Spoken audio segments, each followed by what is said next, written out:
Assalamualaikum warahmatullahi wabarakatuh. Bismillah, alhamdulillah, wassalatu wassalamu ala rasulillah wa ala alihi wa sahbihi wa mawalah mabadah. Teman-teman sekalian, bahagia kita bisa ketemu lewat channel dakwah yang sangat sederhana ini. Mudah-mudahan nikmat iman, Islam serta kesehatan senantiasa diberikan Allah kepada kita sekalian. Teman-teman sekalian, seperti video yang kita rilis di awal, kita ingin menanggapi satu berita yang sangat viral ya, yakni mulai maraknya saweran qori-qoriah. Dan kalau kita baca di berita ini sudah marak di daerah Jawa Barat, utamanya daerah Banten. Ini dari pengakuan yang ada di video, yakni Nadia Hawashi. Nah, MUI sudah berpendapat, kemudian beberapa tokoh ini juga sudah berpendapat. Baiklah, kita coba untuk ikut menanggapi kajian secara fikihnya. Teman-teman sekalian, di dalam fikih kita, di dalam ajaran syariat kita, memang segala sesuatu ini harus ada tata kramanya ya. Bahkan al-adab fauqal ilmi, tata krama itu jauh di atas ilmu. Lalu oleh sebab itu tidak terkecuali di dalam memberi, ini sekalipun tujuannya baik, niatnya baik, sesuatu itu kalau caranya, tempatnya, konteksnya tidak tepat, ini juga tidak baik, bahkan haram ya. Ini bisa kita tangdirkan atau kita buka di dalam fikih-fikih masail yang lain ya, seperti membaca Al-Qur'an ini baik, tapi kalau dibaca kita sedang qadil hajah di WC ya hukumnya haram ya. Makan minum itu disunahkan membaca basmalah, tapi kalau orang mau mengkonsumsi narkoba, miras, membaca bismillah, maka ini juga haram ya, karena konteks dan tempat caranya ini ya, salah. Oleh sebab itu tentu kita sepakat dengan pendapat-pendapat yang disampaikan oleh para ulama saat ini. Apa yang viral terjadi ini tentu ini tidak baik, paling tidak kalau kita tidak bisa atau tidak langsung mengatakan itu haram. Nah, coba ini kita kaji di dalam fikihnya. Kita sampaikan referensi-referensi ini kita ambil ya, kita ambil dari comotan atau kesimpulan-kesimpulan yang ada di dalam kitab yang membahas tentang tata krama. Nah, ini kita baca, bisa disimak di layar ya. Jadi fama adabul atok, apa saja tata krama orang memberi. Nah, kita ambil sebagian yang yang penting. Ila angkol indamatu til fakiro ba'id bainaka wa bainal mani wal adha. Jadi ketika kita memberi maka harus dijauhkan betul ini sifat-sifat mani, artinya kita mengundat-ngundat, membicarakan kembali, wal adha, kemudian menyakiti kepada yang kita beri. Nah, di dalam konteks ini kita membaca berita ya, Nadia Hawashi itu sangat tersiksa dengan kejadian-kejadian itu yang viral itu. Jadi dia merasa terhina, merasa dilecehkan dengan cara saweran-saweran itu. Dan yang perlu kita garis bawahi bahwa membaca Al-Quran di tengah-tengah baca Al-Quran ini siapapun tidak boleh mengganggu ya. Apalagi kalau di dalam video ini di tengah-tengah ini ya, dia diganggu. Orang merokok saja ini harus menjauh ketika orang membaca Al-Quran karena takut mengganggu. Nah, ini justru diganggu dengan seperti itu sekalipun tujuannya adalah baik, memberi. Ini yang harus dipahami bersama. Balightar minal kalimati matashfi bihi hajatul fakir awil muhtaj. Bahkan pilihlah satu kalimat atau tata cara yang membuat nyaman orang yang kita beri ini, menjadi nyaman hatinya. Yang berikutnya adalah indama tu'tihi minal mali awi sodakoti la tu'tihi wa yaduka min a'la balij al yadaka min asfala hatta la yusodifa nafsuka hawan au takhruja masyairul muhtaj.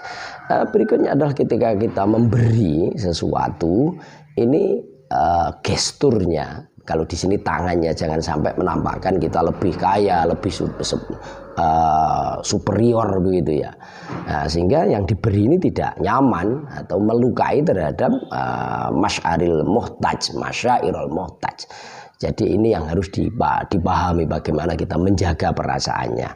Yang berikutnya adalah watasadduk fil khofa min a'mali anwa'i shadaqat min ajmali anwa'i shadaqat. Nah, yang baik adalah sedekah itu dengan cara sembunyi-sembunyi. Ini adalah min ajmali shadaqat.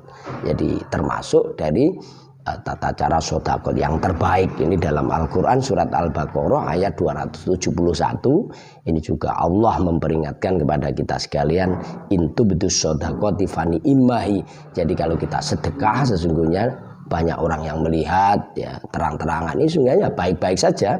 Yang penting bagaimana kaifiyahnya ini benar, kemudian tidak sampai melanggar aturan-aturan etika di dalam memberi seperti ngundat-ngundat, kemudian menyakiti. Wa intukhfuha wa tu'tuhal fuqara fahuwa khairul lakum. Nah, ini kalau kita berikan dengan cara sembunyi-sembunyi kepada orang yang membutuhkan ini jauh lebih baik. Jadi fahuwa khairul lakum wa yukaffiru ankum min sayyiatikum. Sedekah yang ikhlas ini akan bisa melebur, menghilangkan dosa-dosa kita. Wallahu bima ta'maluna khabir. Nah, kemudian indama ya bisa disimak di layar. Selanjutnya adalah adamul mubahabil atau. Jadi tidak merasa sombong ya, lebih kaya, lebih superior daripada yang diberi. Awil iftikhor bihi, jadi menampakkan rasa lebih hebat ya, lebih kaya. Falil atau fil Islam salah khisalin, di dalam agama Islam ini ada 3 etika yang harus selalu dijunjung ketika orang memberi takjiluhu, jadi segera, taisiruhu, mempermudah, dan yang ketiga yang penting wasatruhu, jadi jangan sampai ditampakkan kepada yang lain, karena kadang orang ini menjadi sakit hati, menjadi tersinggung ketika dia menerima sesuatu, tapi banyak orang yang tahu. Waqad adda Rasulunal Karim sallallahu alaihi wasallam mayaf'al dzalik minasabatil ladzina yadhilluhumullah bidzilli arsyihi yaumal qiyamah. Bahkan Rasulullah menjanjikan barang siapa yang memberi dengan cara ikhfa ya, dirahasiakan, namanya sedekah sirri, tidak ditampakkan ke banyak orang, maka dia adalah sebagian dari 7 orang yang nanti kelak di yaumul qiyamah akan dilindungi dari panasnya terik matahari di saat tidak ada dzil illa dzillallah, tidak ada perlindungan kecuali perlindungan dari Allah. Di antaranya adalah warajulun tasaddaqa bisadaqatin akhfaha hatta la ta'lama shimaluhu ma anfaqat yaminuhu. Jadi sehingga diibaratkan Rasulullah tangan kanannya ini memberi, tangan kirinya tidak tahu. Nah, apa yang harus dilakukan sesungguhnya oleh para qori-qori'ah terhadap hal semacam ini? Saya kira ditolak ya. Jadi kita beri pelajaran, orang-orang memberi dengan cara disawer ini ditolak saja. Karena kalau masih diterima ini akan terus terulang.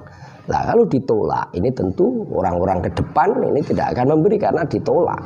Nah, ditolak ini satu penjeraan, saya kira juga satu pelajaran agar supaya tidak ditiru oleh orang lain dan dia tidak mengulangi. Lah, apa dasarnya? Di dalam Ihya Ulumuddin, Rasulullah ketika disedekahi di hadiah orang lain ini tidak semuanya kadang diterima ya. Jadi beliau juga milah-milah mana yang harus diterima, mana yang harus ditolak. Lah, kadang konteksnya itu memang memberi pelajaran agar tidak terulang karena mungkin caranya, kemudian barangnya ini yang tidak layak untuk diterima. Sehingga di dalam Ihya disebutkan faqad uhdiya ila Rasulillah saminun wa aqattu wa kapsyun faqabila samina wal aqatta wa raddal kapsya. Jadi Rasulullah pernah diberi 3 barang, 3 hadiah, susu kemudian mentega. Rasulullah menerima dua-duanya ini, tapi yang satu yakni kambing ini ditolak oleh Rasulullah. Wa kana sallallahu alaihi wasallam yaqbalu min ba'dinas wa yaruddu ala ba'din. Orangnya pun Rasulullah tidak semuanya juga menerima, tapi juga dibelah-belah. Kadang Rasulullah kalau diberi oleh si A ini menerima, si B tidak menerima. Ini artinya apa? Artinya bahwa menolak pemberian di konteks-konteks tertentu ini tidak apa-apa di dalam rangka untuk menjaga kita dari hal-hal yang tidak baik dan juga menjaga orang lain agar tidak mengulangi hal yang sama. Nah, demikian, mudah-mudahan ini bermanfaat. Wallahul muwaffiq ila aqwamit thoriq. Wassalamualaikum warahmatullahi wabarakatuh.